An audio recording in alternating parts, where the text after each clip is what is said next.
Vamos falar, o Senhor Jesus, irmãos, ele nos deixou uma parábola, a parábola das 10 virgens. As 10 virgens eram as 10 virgens, estavam todas de branco, estavam todas reunidas, todas faziam parte da comunhão da igreja, né? Só que algumas dessas virgens, ela notou que estava faltando azeite. Estava faltando azeite. E aí, nesse faltar azeite, foi pedir aquelas que estavam com azeite. Aquelas que estavam com azeite, os prudentes, disseram: se eu tirar aqui para dar para você, vai faltar para mim e vai comprometer também a minha chegada. De eu chegar iluminando, de eu chegar sendo luz. Tá? Ia comprometer a salvação. Irmãos, nós estamos agora em um período de tempo de barateamento da graça. Se nós não pararmos para ter uma compreensão do tempo que a gente está vivendo agora, nós vamos sucumbir. Esse é o tempo dos que não têm, pedir ao que tem. Só que a salvação é individual. Ninguém consegue trazer ninguém, irmãos. Essa possibilidade de que você vai conseguir fazer alguém ser servo de Deus, normalmente você está lutando para você conseguir. A graça que Deus dá para você, a medida da graça que Deus deu a Paulo, aquela medida de graça que Deus deu a Paulo, foi para Paulo. Aquela quantidade de graça que Deus deu para Paulo, foi para Paulo vencer os seus espinhos. Eu não tenho como tirar essa graça, que é minha, para lhe dar. Eu não tenho como fazer você dar o fruto. Se nós não fizermos uma leitura de forma sábia dessa atualidade que estamos vivendo, você vai sucumbir, porque você tem que entender, e o que nós vamos aplicar aqui hoje, é que nós somos seres vivos, seres espirituais, que estamos vivendo em um mundo que não é o nosso mundo. O nosso mundo está vindo aí, irmãos. Não é esse mundo. O que é desse mundo vai ficar nesse mundo. O que é dessa carne. Ela vai virar pó. Ela não serve para o outro mundo que Jesus vai trazer para nós. O que é corruptível não pode herdar a incorruptibilidade. O que é daqui vai ficar aqui. As nações trabalham para o fogo, os tesouros que vós entesouraste para os últimos dias da consumação do século, onde os elementos se desfarão conforme a profecia do apóstolo Pedro, em fogo. Então nós precisamos agora estar coesos, congregando enquanto se pode congregar. Nós temos aqui uma construção sólida. Essa semana eu coloquei a foto com os obreiros aqui, pastor Antônio, diácono Edson, outros irmãos. Edmário, me parece que estava aqui também, está aí na foto.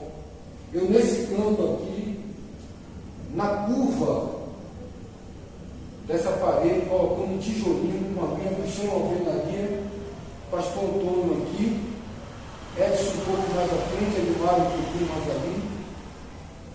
E eu ali com o Guilherme Pedreira, fazendo isso aqui. Olha aqui que construção sólida, estruturada, com mais de 10 colunas.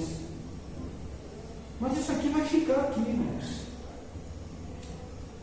Isso aqui não tem valor nenhum para nós, não tem nenhuma utilidade, a não ser para nos reunirmos aqui, para se chover não se molhar, e se fazer sol não ter agressividade na nossa pele.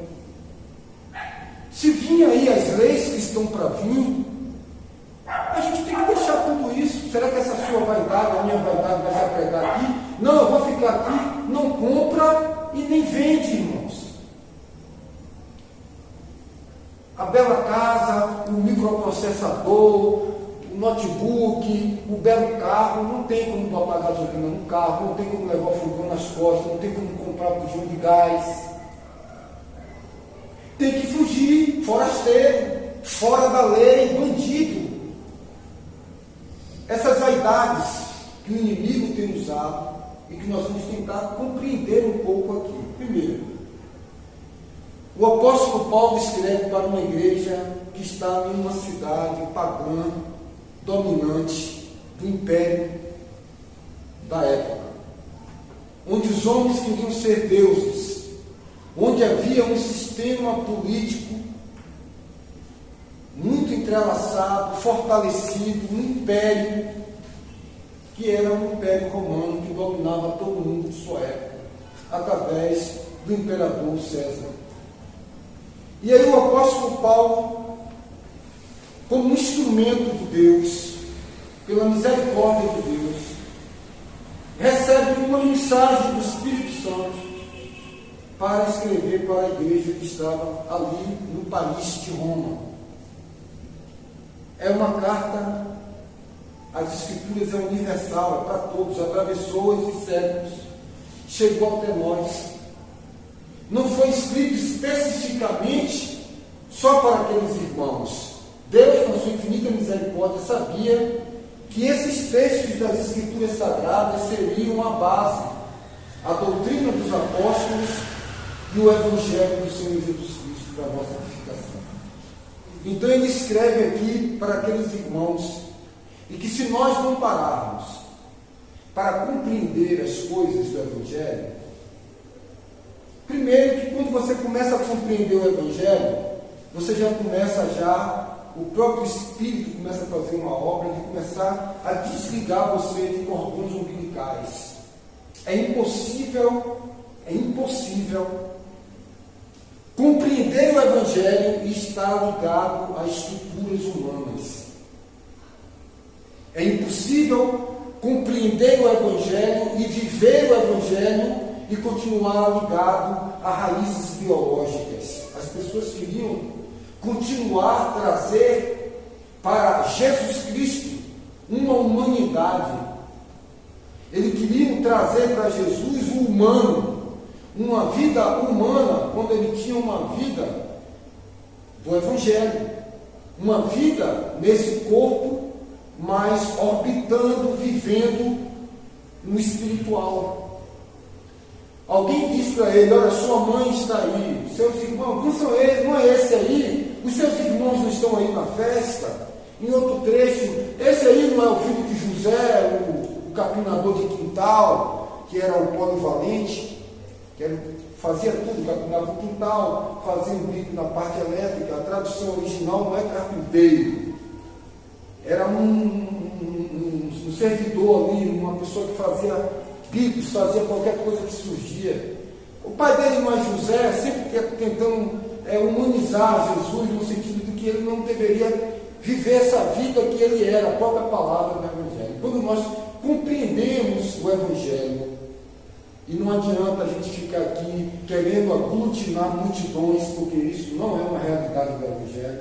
A multidão nunca foi realidade do Evangelho, nunca foi. Nós temos que compreender que Jesus foi um falido dentro da leitura do sistema, que daqui a pouco a gente vai entrar.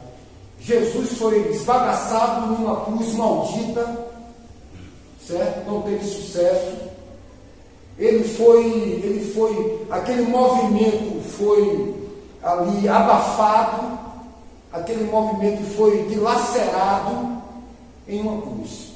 Quem é esse Jesus que arrasta a multidão? Vamos aqui deflagrar um ataque mortal e vamos colocar ele no elo, na cruz, e vamos difamá-lo de tal forma, vamos botar uma placa aqui, assim que morre o rei dos judeus aqui, ó, e bota em todas as línguas que nós dominamos, todos os países e nações que nós dominamos.